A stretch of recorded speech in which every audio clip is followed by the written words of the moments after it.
You're listening to an Airwave Media Podcast. What does Sputnik have to do with student loans? How did a set of trembling hands end the Soviet Union? How did inflation kill moon bases? And how did a former president decide to run for a second non-consecutive term?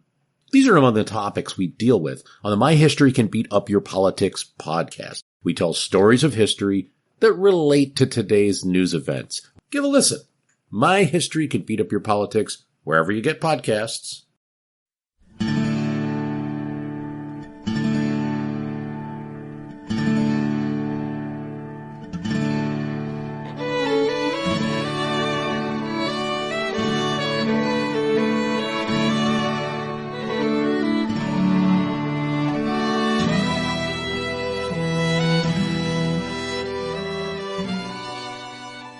Hey everyone, welcome to episode 208 of our Civil War podcast. I'm Rich. And I'm Tracy. Hello y'all. Thanks for tuning into the podcast. We're going to pick up right where we left off last time, with Kirby Smith striking north into Kentucky with a small rebel army, while the other Confederate general who figures in our story, Braxton Bragg, was forced to delay his own advance because his artillery and supply wagons were still arriving at Chattanooga. As we mentioned last time, Kirby Smith had fallen hard for Kentucky's siren song of glory, and that, coupled with Bragg's own waffling, had meant that control of the campaign had been taken out of Bragg's hands. It would now be very, very difficult to coordinate the movements of the two Confederate armies, but nonetheless, Bragg now had no choice but to dance to the tune that Kirby Smith was playing. Kirby Smith was already well up into Kentucky by the time Bragg finally was able to begin his march out of Chattanooga, so Bragg feinted toward Nashville, then moved north into the Bluegrass State, following the line of the Louisville and Nashville Railroad. Bragg's move meant that the Union Army of the Ohio, commanded by Don Carlos Buell, which had been slowly moving toward Chattanooga, had now been outflanked, and as a result, Buell was obliged to move north as well. Meanwhile, the Federal High Command was scrambling to react to Kirby Smith's march into Kentucky. Henry Halleck, who was recently installed as General-in-Chief in Washington, hastily reorganized the Department of the Ohio and named Horatio Wright as its commander. Wright forwarded a growing collection of mostly green Union troops to the city of Lexington in the heart of the Bluegrass region. Those Federal soldiers were temporarily commanded by Lew Wallace, but when one of Don Carlos Buell's division commanders, Bull Nelson, arrived in Lexington on August 24th, Nelson took over and sent Wallace packing. Department Commander Wright had little confidence in the new recruits from Indiana and Ohio who were being quickly forwarded to defend the Bluegrass State, and so he believed the line of the Kentucky River offered the most favorable terrain to meet the advancing Confederates. Imposing bluffs line the river as it flows through the countryside south of Lexington, and the few crossing points could be easily defended, even by green troops. Lew Wallace had planned on making a stand along the Kentucky River, but Bull Nelson, a large, loud, aggressive, profane man, had his own ideas. Nelson decided to push troops south of the river, and so the Federals already at the Kentucky River marched south to Richmond. Then Nelson kept some men in Lexington, while moving others to the area of Lancaster and Danville, west of Richmond. Nelson intended for this force to threaten Kirby Smith's flank if the rebel general ventured further north. Nelson also ordered 3 infantry regiments and some artillery to march from Nicholasville to join the 5 regiments that had been advanced to Richmond.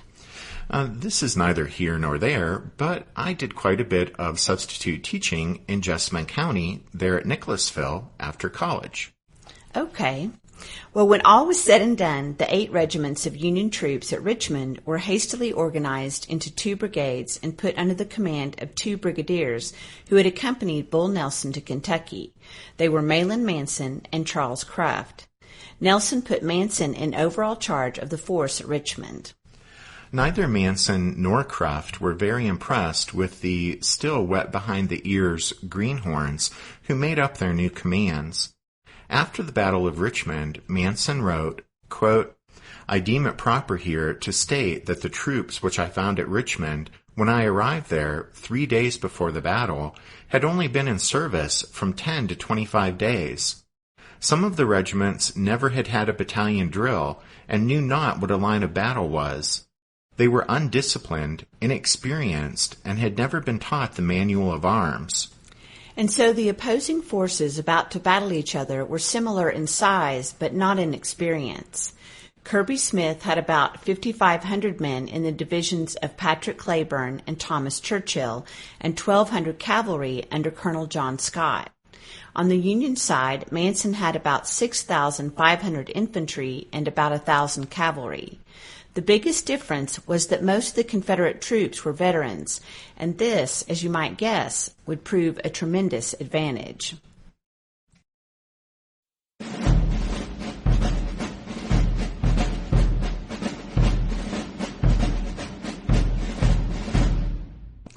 As we mentioned in the last show, when Kirby Smith entered Kentucky, his cavalry had ranged ahead, and on August 23rd at Big Hill, about 16 miles south of Richmond, the rebel horsemen under Colonel Scott had captured a Union wagon train headed for Cumberland Gap and routed its green and panic-stricken cavalry escort. The victorious Confederate troopers had ridden on to the outskirts of Richmond, threatened the place, but then had withdrawn back to Big Hill to wait for Kirby Smith. Colonel Scott sent a report to Smith saying that the way to Lexington, by way of Richmond, seemed open, as he had encountered only raw enemy troops along that route. On the 25th, Union cavalry was sent out on a scouting mission to see if they could learn something of the Confederate forces' location and intentions, and by the evening of the 28th, they were able to report the enemy was gathering in strength in the Big Hill area. But next came a serious breakdown in communication as the report was sent to Richmond. Bull Nelson, however, had just left that place for Lexington, and as a result, it took him 16 hours to receive the report. It's reasonable to assume that had Nelson received in a timely fashion the news that the rebels were concentrating at Big Hill, he quite probably would have quickly united his badly divided forces instead of leaving them separated. Nelson's visit to Lexington on August 28th was prompted by the fact that there was no telegraph line between there and Richmond, so when he was in Richmond, he had no direct contact with his detachments over in Lancaster and Danville. And Nelson apparently thought those detachments west of Richmond would not only cover Camp Dick Robinson, but that if his entire force were to be concentrated in that area, then it could pose a serious threat to the Confederates' left flank if the rebels moved straight north toward Lexington. Or it could fall upon the enemy rear if Kirby Smith turned back south toward Tennessee to confront Buell. The only trouble was, when Nelson went to Lexington on the 28th and left Manson in charge at Richmond, he didn't tell Manson about this plan. Rather than ordering Manson to move west to join this planned concentration at Lancaster, Nelson merely instructed him to remain where he was there at Richmond. On the 28th, Colonel Scott reported to Kirby Smith that a large force of Federals was now at Richmond, barring the way north to Lexington. Smith was at the Rockcastle River with Cleburne and Churchill when he received this news. The Confederate infantry had just completed a grueling 3-day march through the Barrens region of Kentucky in oppressive heat through rough country that was not only in the grip of drought, but the residents, contrary to expectations, had greeted the marching rebels not as liberators, but with downright hostility. Kirby Smith ordered both of his infantry divisions, with Cleburne in the lead and Churchill following, to march north toward Big Hill. And so on the morning of the 29th, a Union cavalry detachment under Lieutenant Colonel Reuben Munday could send that message reporting a strong Confederate force concentrating in the Big Hill area. As we mentioned a few minutes ago, it took 16 hours for Bull Nelson to receive that news. Meanwhile, Manson in Richmond ordered Munday to keep the rebels under observation. But by the afternoon of that day, the 29th, Manson learned that Munday was being driven north with thousands of Confederates close on his heels. When he received this news, Manson later said, quote, "The only question for me now to determine was whether I should allow the enemy to attack me in my camp or whether I should advance and meet him." Because there was a line of hills a mile and a half south of the federal encampment that offered favorable terrain for a defensive stand, Manson decided to seize that ground before the enemy got there. So he ordered his brigade forward to that spot while Cruft's brigade remained in reserve. As the Green Union troops advanced south along the road, some skirmishing with Colonel Scott's rebel cavalry led Manson to deploy part of his brigade across the road. After exchanging some artillery fire with the Yankees, the Confederates withdrew. That evening, Manson's brigade camped alongside the road at White's Farm, just north of Mount Zion Church.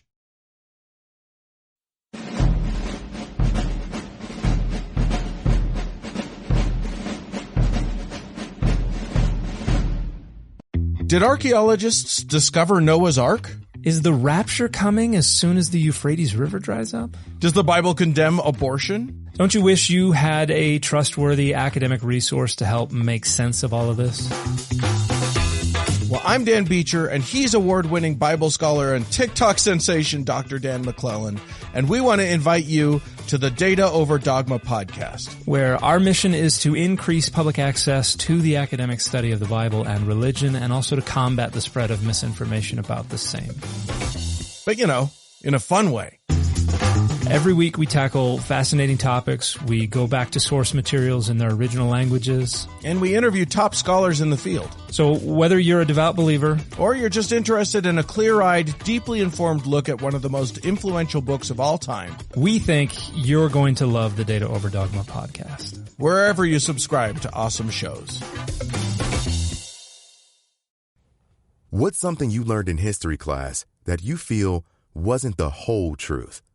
Better yet, what's something you didn't learn at all that was omitted completely? That's what I'd like to call redacted history. I believe that all history, no matter how good or bad, needs to be told. There are wars, massacres, battles, and entire historical events that are just not in our school's history books. Have you ever heard of Mary Bowser? I didn't think so. My name is Andre White, the host of the Redacted History Podcast, the place where history's forgotten events, heroes, and villains get their story told, one episode at a time. So come huddle around the campfire with me and get ready to hear the stories that you were robbed of. And get comfortable. We're going to be here a while. The Redacted History Podcast. Real history never dies. Stream the Redacted History Podcast on Apple Podcasts, Spotify, or wherever else you get your podcasts. On Saturday, August 30th, 1862, in Virginia, the two-day Battle of Second Manassas was reaching its climax, while here in Kentucky, on that same day, the Battle of Richmond was a drama that would unfold in 3 parts. The first act began when Kirby Smith ordered Patrick Cleburne to begin the Confederate attack.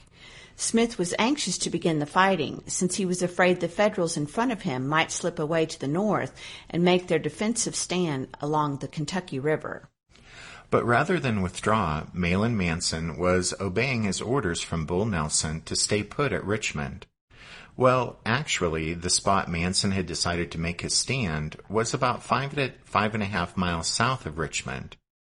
Anyway, after sending a message telling Cruft to bring his men up, Manson deployed his brigade in line of battle just south of Mount Zion Church, on either side of the road. The 55th Indiana was on the east side of the road, behind a fence. The 69th Indiana was to the west, and the Federal artillery deployed in the center, astride the road. The 71st Indiana was in reserve, 300 yards to the rear. When his last regiment, the 16th Indiana, arrived on the scene, Manson placed them on his far left, beyond the men of the 55th, in some woods. As Cleburne's Confederates came up the road, they came under fire from the Federal cannon.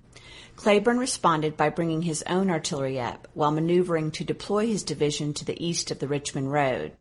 Since Kirby Smith hadn't yet arrived on the scene, Cleburne decided he would position his men in an extended line of battle to the east of the road and move so as to outflank the Union left. When Kirby Smith arrived on the scene, however, he told Claiborne to delay any attack until Churchill's division came up. And once Churchill was there also, one of his brigades would assault the Federal right, while Claiborne would advance Colonel Benjamin Hill's brigade to strike the Federal left. Colonel Preston Smith's brigade would be held in reserve to exploit any breakthrough. About 10 a.m., Churchill's leading brigade, commanded by Colonel Thomas McCrae, arrived and started to move into position west of the road. Manson had feared an attack on his left all along, and that fear would cause him to make a terrible mistake. As the skirmishing all along the line increased in intensity, Manson grew increasingly concerned about his left, so he sent his reserve regiment, the 71st Indiana, to support that flank, there east of the road. For good measure, to shore up his left, he also sent over 7 companies of the 69th Indiana that had been posted on his right, west of the road. That meant that only 3 companies of the 69th remained on the Union right to confront McCrae's brigade of rebels. Manson's strengthening of the Union left caused Claiborne to counter by moving the 154th Tennessee up to the front. The 154th held the extreme right of Preston Smith's reserve line. The Tennesseans were led by Colonel Edward Fitzgerald.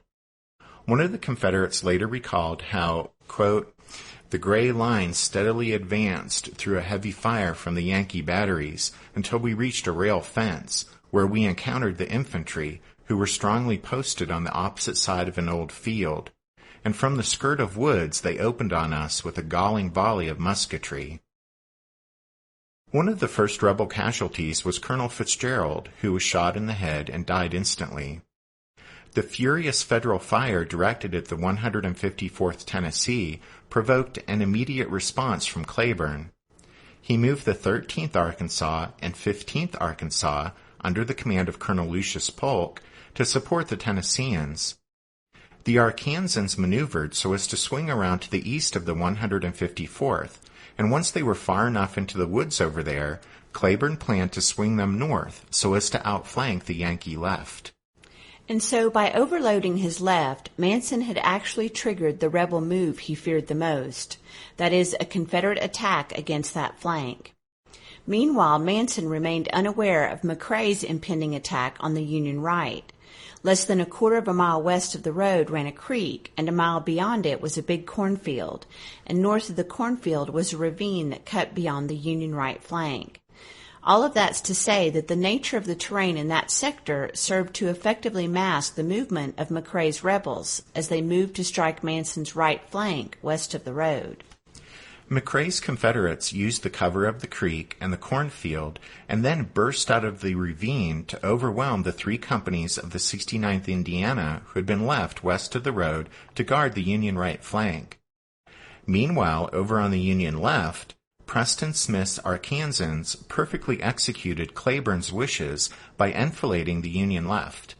This was all too much for the Green Yankees, and Manson's line quickly began to go to pieces.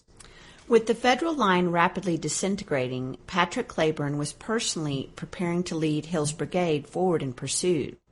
But as Claiborne stopped to talk to Polk, who had been wounded, he himself was wounded by a bullet that hit him in the cheek, destroyed some teeth, and exited out his open mouth. This, he later said, deprived him of, quote, "the powers of speech, and this rendered my further presence on the field worse than useless." Preston Smith assumed command of Claiborne's division. As the Union line gave way, Cruft's brigade finally began to arrive on the battlefield, with the 95th Ohio leading the way. By this point, the situation was desperate, and Manson ordered Colonel William McMillan, commanding the 95th, to take his regiment to the right to reinforce the 3 companies of the 69th Indiana that were melting before the assault of McCrae's rebels. It was too little too late, and the advancing Confederates ripped into the hapless Ohioans. During the 95th Ohio's retreat, McMillan fled the battlefield, and Lieutenant Colonel J.B. Armstrong took over command of the regiment. The 18th Kentucky was the next of Cruft's regiments to come up, and Manson used them to establish a line behind which the 95th Ohio and Manson's own reeling regiments could rally and reform. The Kentuckians managed to stem the Confederate advance for a time, but then they were forced to withdraw after suffering heavy losses. Cruft commended the 18th Kentucky for having, quote, prevented the retreat at this time from becoming a rout. But Cruft also admitted that, quote, the panic was well nigh universal. The time was 10:30 a.m. The whole thing was fast becoming shameful. The 12th Indiana and 66th Indiana were left uncommitted from Cruft's brigade, and they were used to establish yet another Federal line about 2 miles to the rear. The Hoosiers anchored Cruft's position west of the road, while Manson rallied some of his men east of the road. As Manson and Cruft were watching the Confederates prepare to advance on this new line, a courier arrived from Lexington and handed Manson a message from Bull Nelson. You see, Nelson had at last received that cavalry report from the day before, and in response to that news, had immediately dispatched orders from Manson not to fight at Richmond, but to march west to Lancaster. That order took 10 hours to reach Manson, and, by that time, Manson, in the process of receiving a good kicking from the Confederates, was obviously in no position to comply with Nelson's belated instructions.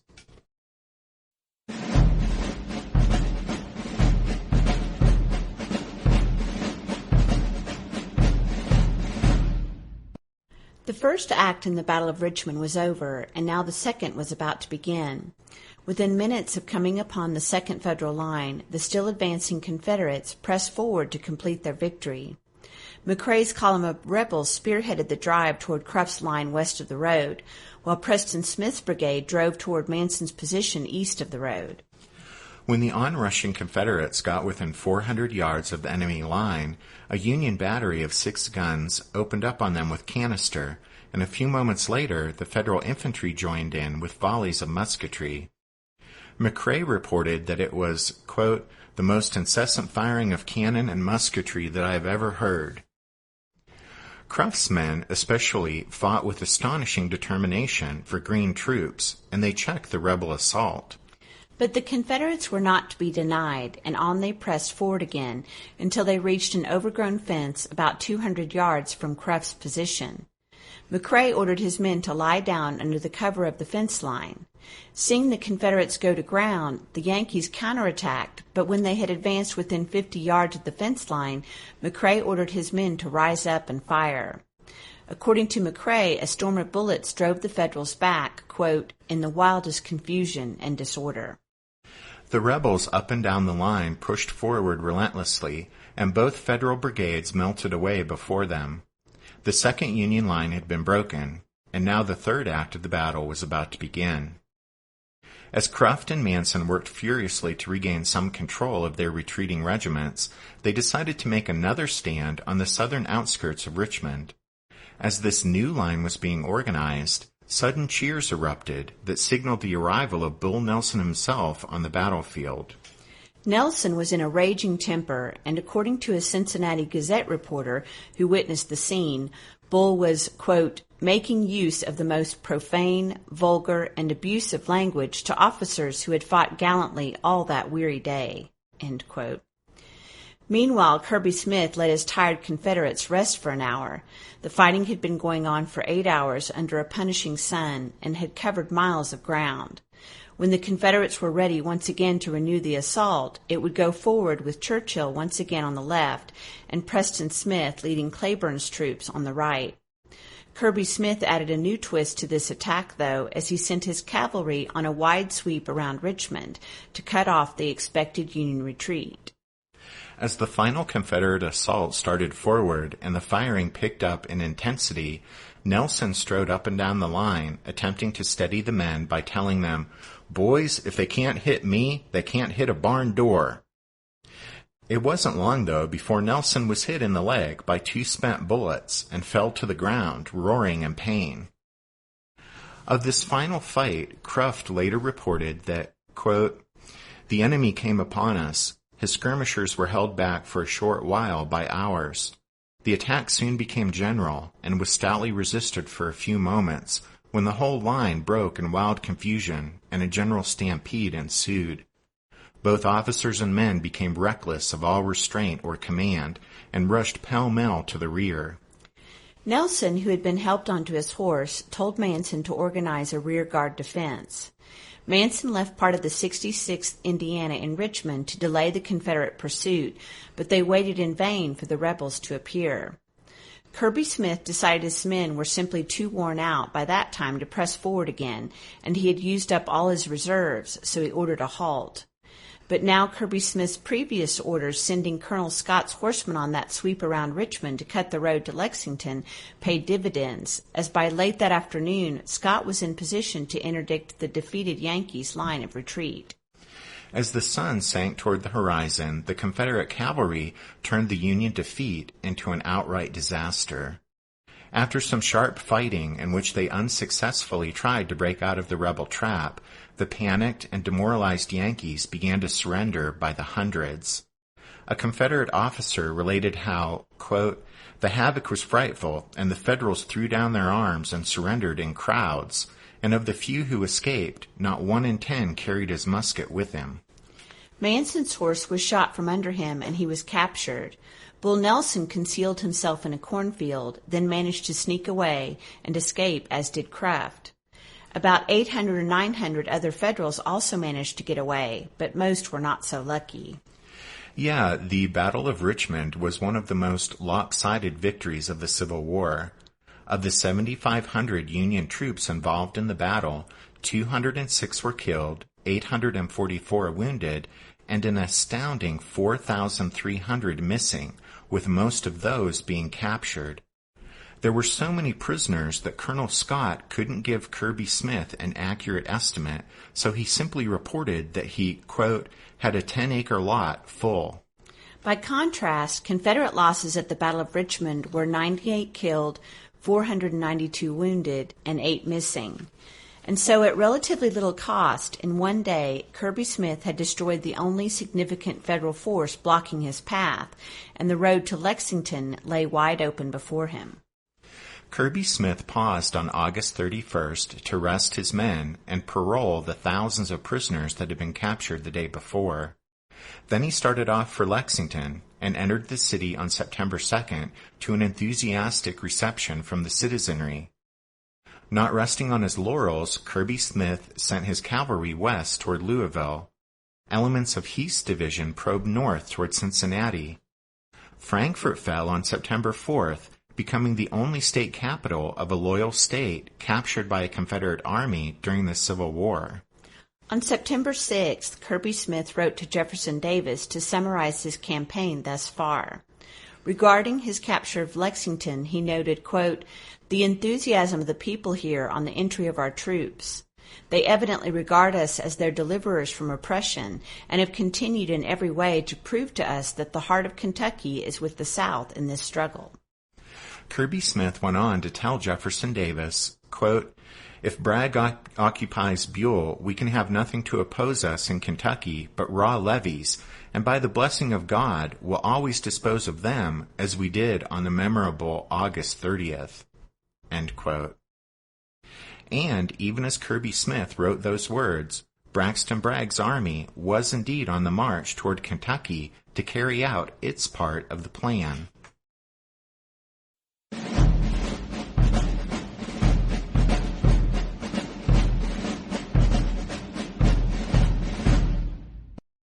On the Federal side, in the aftermath of the embarrassing debacle at Richmond, Bull Nelson was adamant in placing the blame for the defeat on Manson's shoulders, saying that Manson had deliberately disobeyed his orders not to give battle at Richmond.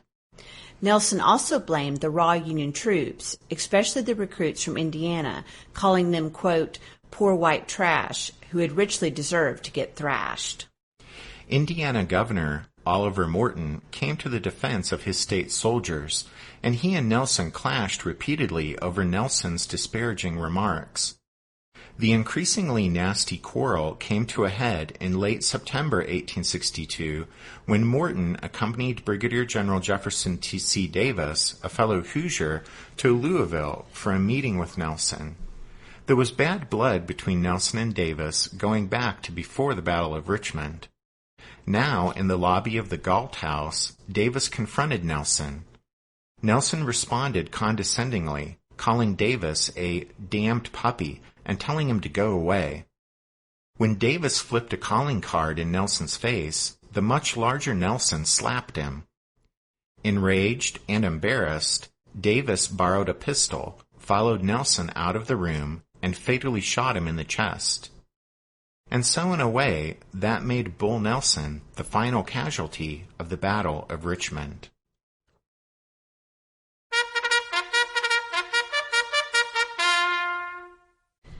That means it's time for this episode's book recommendation, and our recommendation this time is When the Ripe Pears Fell, The Battle of Richmond, Kentucky by D. Warren Lambert. There's not much out there about the Battle of Richmond as far as book-length treatments. Lambert's offering, published by the Madison County Historical Society, is a thorough examination of the fighting, and it's rich in detail and obviously a labor of love by the author. So that's When the Ripe Pears Fell, The Battle of Richmond, Kentucky by D. Warren Lambert. You can find a handy list of all of our book recommendations at the podcast website, which is www.civilwarpodcast.org. As we wrap up this show, we want to give a shout-out to the newest members of the Strawfoot Brigade, Luke and Larry. Thanks, guys.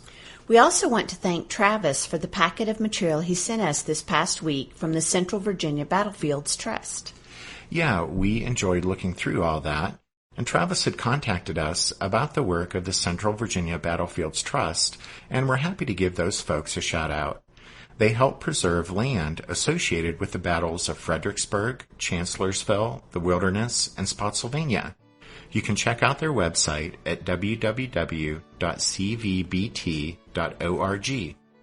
Okay, so finally we'll say thanks to everyone for listening to this episode of The Civil War, 1861 to 1865, a history podcast. Rich and I do hope you'll join us again next time as we continue our march toward the Battle of Perryville. But until then, take care. Thanks, everyone. Bye.